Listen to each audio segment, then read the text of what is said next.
Hello, já vás vítám u mé informačky o let's playích v Minecraftu a... se mi zdalo, že se mi to seklo.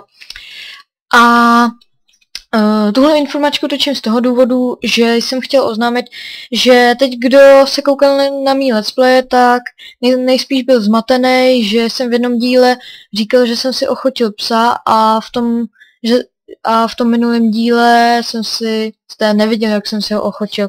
A to je z důvodu, že jsem trochu poplet videa, jedno jsem neuploadnul, takže je tam taková mini mezera. Takže za to se chci omluvit, ale berte to prosím s nadhledem. A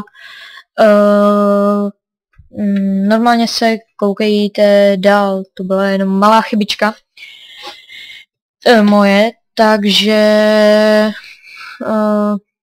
se nemusíte bát, že by se to opakovalo. Já se pokusím napravit a polepšit a snad už se to nestane.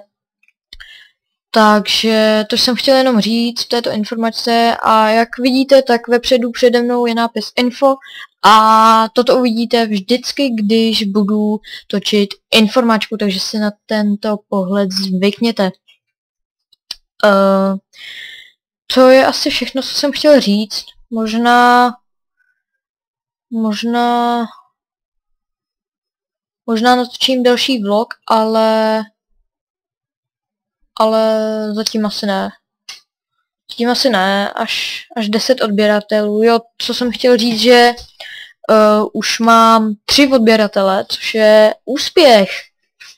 Velký úspěch, ale velká děkovačka bude až od 10 odběratelů, takže si počkejte. Takže to jsem vám chtěl v téhle informaci říct a